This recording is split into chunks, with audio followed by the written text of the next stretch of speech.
Kembali lagi di Ngobrol Bareng Seniman. Yes. Kali ini saya sudah bersama Bapak Roci Marciano. Oke. Seorang dosen, aktor, MC, Waduh. pekerja seni, dan pelatih juga ini. Penulis juga dong? Penulis juga sekarang ya. Harus menulis. Oh, iya, iya.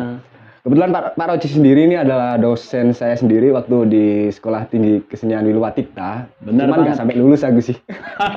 Sudah meluluskan duluan. Meluluskan diri duluan. Kali ini kita berbicara soal satu nusa, satu bangsa, satu bahasa. Peran seniman dalam ekonomi nasional. Luar biasa. Tepuk tangan. Tema kita sangat berat kali ini. Tapi nggak apa-apa, emang karena momen ya. Ya, momennya kita saat ini mendekati Sumpah Pemuda 28 Oktober. Betul. Apa kabar ini Pak Roci ini selama ini pandemi ini? Alhamdulillah sekarang kabar udah agak cukup menyenangkan, Rehal, karena beberapa kali momen kita diundang juga dalam bincang-bincang seperti ini, otomatis ini membuat otak nggak mati nih. Ya. Ya, tapi kalau awal-awal pandemi, itu kabar buruk. Kayaknya semuanya juga kabar buruk Semuanya. ya. Tapi alhamdulillah kalau sekarang kita kabarnya sudah sangat unik, udah detik-detik untuk kembali ke kehidupan normal. Jadi alhamdulillah sehat-sehat walafiat. Selama pandemi nih, apa aja sih yang dilakukan kesibukannya ini? Yang pasti pas ketika kita mengalami perihal sejak bulan Maret, kita mengalami perihal yang namanya PSBB atau detik-detik mau menjelang karantina rumah. Nah itu akhirnya ini kegiatan itu malah semakin banyak dalam wilayah menulis saya. Menulis ya? Menulis, terus merancang pementasan situasi kayak begini itu diolah untuk ke karya teater jadi apa gitu. Iya. Keren juga gitu ya. Jadi ada pengalaman kayak begini nih buat cerita di hari tua nanti, ini jadi momen istimewa juga sih. Iya, benar. Jadi dia lampiaskan untuk berkarya kemudian. Nah gitu, menciptakan karya.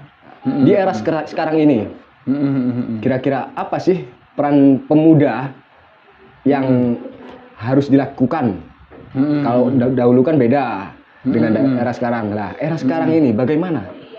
Apa yang harus dilakukan? Kalau kita melihat atau mengkilas balik sampai detik ini, kita melihat memang peran pemuda penting ya. Pemuda tanpa semangat pemuda, negara itu tuh udah kayak nggak berguna sebenarnya. Makanya peran pemuda itu sangat penting. Hari ini pun kita melihat peran pemuda itu tuh udah tampak gitu. Misalnya kayak mengkritisi peristiwa-peristiwa sosial, politik, dan ekonomi negara. Kebayang kalau nggak ada pemuda, terus siapa yang ingat-ingatin orang-orang tua-tua itu kan? Nah, jadi memang kita sudah melihat pemuda-pemudi kita, Indonesia udah sangat bergerak sesuai jalur gitu, sesuai dengan porsi dan proyeksinya. Dan khususnya juga di teater, kita juga ngeliat nih, di kesenimanan, kita lihat pemuda-pemudi kita yang di seniman juga nggak kalah hebat gitu ya, nggak kalah matinya, nggak mau mati gitu, nggak mau mati kreativitas, nggak mau mati berkarya gitu. Jadi mereka tetap berjuang dan hidup mengatasi situasi dan kondisi yang terjadi. Nah, sebagai seniman sendiri Bapak Roci, kira-kira apakah ada sesuatu hal yang dapat dilakukan untuk membantu ekonomi nasional? Sebagai seniman, justru negara itu memang harus merangkul seniman untuk peningkatan ekonomi nasional. Kita sudah belajar misalnya dari Amerika gitu, bagaimana mereka negara ikut andil juga membela seniman-senimannya, bahkan akhirnya negara mereka jadi maju gitu. Seniman juga ikut mempopularitaskan, baik itu untuk peningkatan wisata gitu. Belum lagi lewat jalur film tuh. Belum lagi lihat misalnya teater-teater mereka, pertunjukan-pertunjukan mereka yang kemudian dunia melihat negara mereka.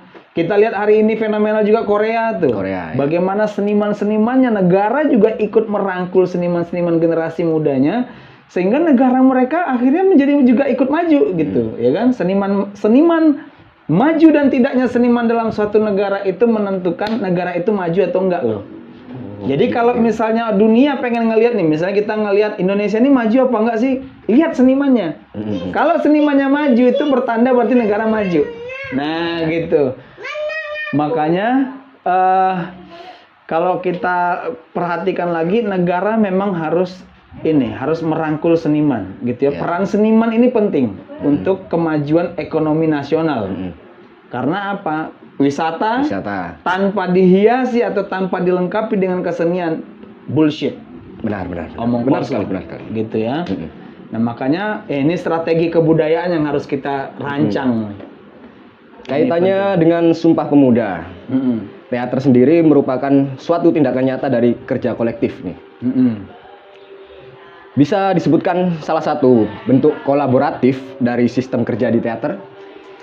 Oh, yang pasti sistem kerja teater itu, kekeluargaan di teater itu adalah bentuk kehidupan kecil yang juga bisa menjadi gambaran dari kehidupan berbangsa dan bernegara kita, gitu ya.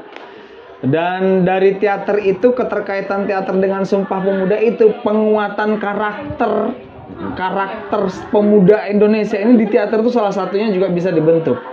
Bahkan dengan pertunjukan teater kita bisa tuh mereka ulang peristiwa Sumpah Pemuda tuh, ya kan? Mereka ulang Sumpah Pemuda tuh.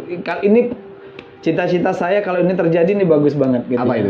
Buat pertunjukan, pertunjukan kita gali riset tentang peristiwa 28 Oktober 1928. Terus gimana sih peristiwa terjadinya Sumpah Pemuda itu?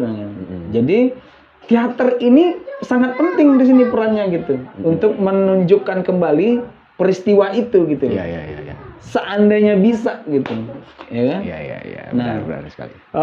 Saya berpesan kepada rekan-rekan seniman, kawan-kawan sejawat seniman di bidang apapun gitu. Memang kondisi saat sekarang ini sangat betul-betul memprihatinkan karena banyaknya akses kita berkesenian yang terbatas. Bahkan banyak keluhan-keluhan di Facebook, saya baca juga gitu tentang aturan tidak boleh pentas malam hari, tidak boleh masih banyak tempat-tempat hiburan yang ditutup gitu. Ini memang betul-betul banyak mematikan lahan ya, mematikan ladangnya seniman. Nah, pesan saya tetap kreativitas harus kita latih terus gitu ya. Kita harus mencoba mencari peluang terus untuk hidup dengan kesenian kita. Saya juga berpesan dengan kawan-kawan untuk mencoba menggali kreativitas, apalagi untuk beradaptasi dengan makhluk terbaru ini.